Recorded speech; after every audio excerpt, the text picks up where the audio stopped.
안녕하세요, 여러분. 우리 사랑의 종소리 같이 찬양 드리고 말씀 묵상 이어나가도록 하겠습니다.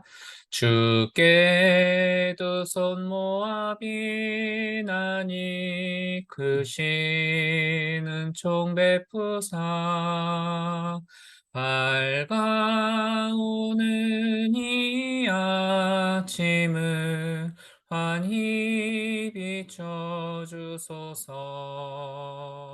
오 주 우리 모든 허물을 보혈의 피로 씻기어 하나님 사랑 안에서 행복을 갖게 하소서. 서로 믿으면서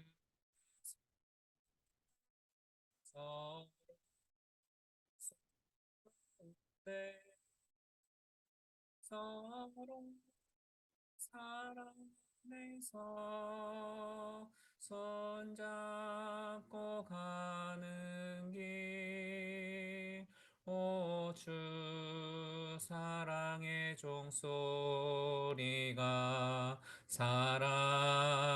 종소리가 이 시간 우리 모두를 감싸게 하여 주소서.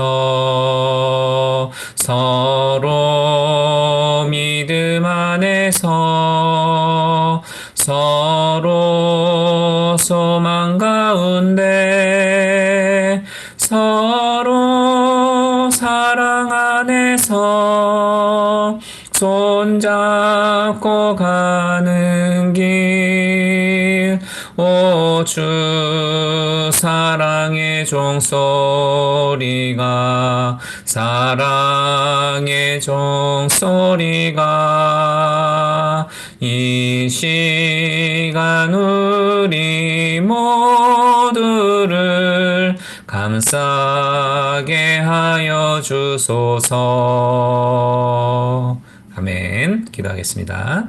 하나님, 오늘도 하나님의 은혜 가운데에 충만한 시간 되어지게 하여 주시고, 무엇보다도 주님의 사랑으로 우리가 하나의 사랑의 띠가 되어져서 이 험난한 세상을 이겨나갈 수 있도록 주여 도와주옵소서. 예수 그리스도의 이름으로 간구하며 기도드리옵나이다. 아멘. 자, 우리가 오늘 읽어야 할 분량은 누가복음 14장부터 18장까지죠. 네. 그 가운데에서 제가 누가복음 15장 11절부터 14절을 찾아서 읽어드리도록 하겠습니다. 누가복음 15장 11절부터 14절이에요. 또 가라사대 어떤 사람이 두 아들이 있는데 그 둘째가 아비에게 말하되 아버지여 재산 중에서 내게 돌아올 분깃을 내게 주소서 하는지라.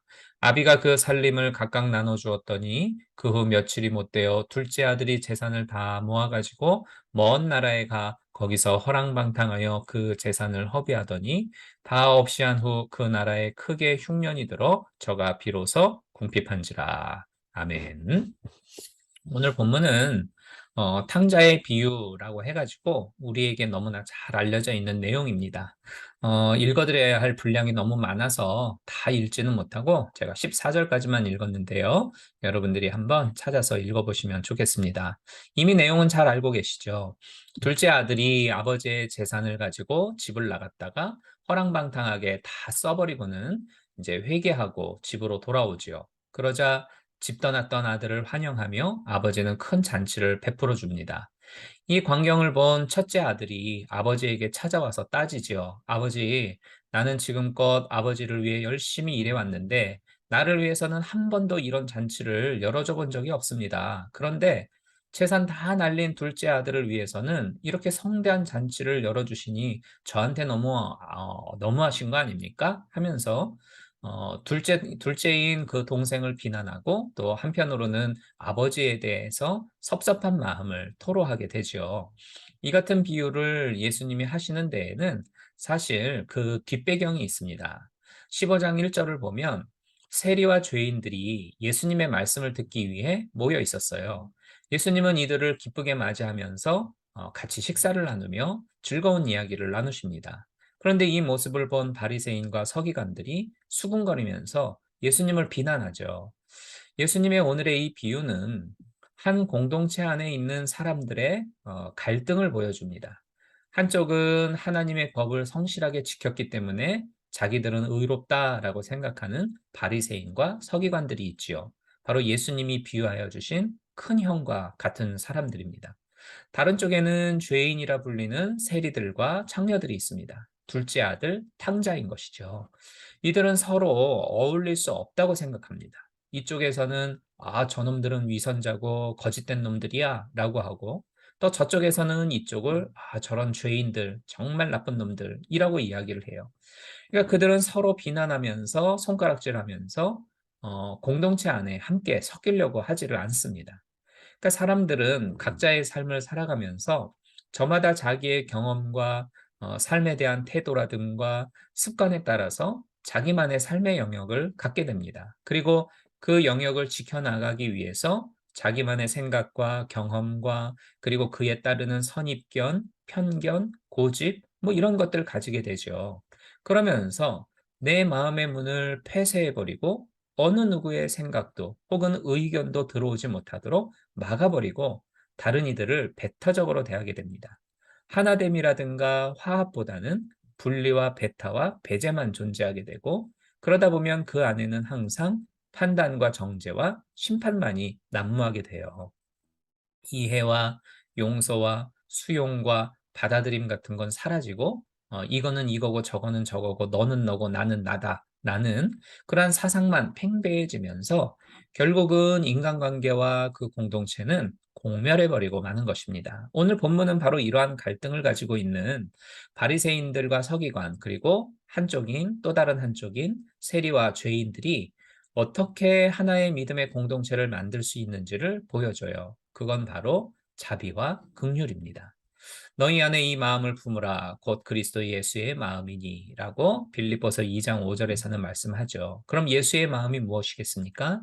죄인된 나를 구원하기 위하여서 거룩하신 하나님이 친히 낮고 천한 이 땅에 오시고 십자가를 지고 죽기까지 하신 바로 긍휼과 자비의 마음 아니겠어요? 그래서 우리가 가장 시급하게 회복해야 하는 것이 바로 이것입니다. 집 나간 탕자까지도 여전히 사랑하시고 그를 아들로 여기시는 아버지 하나님의 자비하심과 긍휼을 우리가 회복하지 않으면 우리들 안에는 하나님의 나라가 결코 이루어질 수가 없어요. 그 하나님의 자비하심이 우리 안에 없다면 우리는 주님이 원하시는 교회를 이룰 수가 없습니다. 그 하나님의 긍휼하심이 우리들 안에 없다면 우리는 하나님이 원하는 가정을 만들어낼 수가 없어요. 어떠한 공동체도 하나님이 기뻐하시는 그런 바른 공동체가 될 수가 없습니다. 자비와 긍휼이 없다면. 교회가 하나님의 나라가 되려면 긍휼하신 하나님의 마음을 품은 목회자와 교우들이 있어야 하는 거고, 가정이 하나님의 천국을 이루려면 탕자 같은 자식이라 할지라도 아버지 하나님의 자비하신 마음을 가진 부모와 형제가 있어야 바로 가정이 천국이 되는 것이죠. 개혁자의 마음을 품고 세상을 보면 모든 사람이 다 뜯어고쳐야 할 대상으로 보이는 법이에요. 경영인의 마음을 품고 세상을 보면 뭐가 손해고 뭐가 이익인지 평가의 대상으로만 보게 됩니다. 선생의 마음으로 세상을 보면 내가 가르쳐야만 하는 아랫 것들만 보이게 되죠. 그래서 고린도전서 4장 15절에 보면 그리스도 안에서 1만 스승은 있지만 아비는 많지 아니하니 그리스도 예수 안에서 복음으로써 내가 너희를 낳았음이라. 이런 말씀을 사도 바울이 하는 것을 보게 되어집니다. 세상에는 지시하고 명령하고 가르치려는 스승은 많이 있어요. 그렇지만 하나님의 긍휼과 자비의 마음으로 아버지 된 마음을 가지고 세상을 품는 사람은 그렇게 많지 않습니다. 저와 여러분들은 하나님의 마음으로 사람들을 품고 세상을 끌어안을 수 있는 그런 사람들이 되기를 주님의 이름으로 축복합니다. 기도하겠습니다.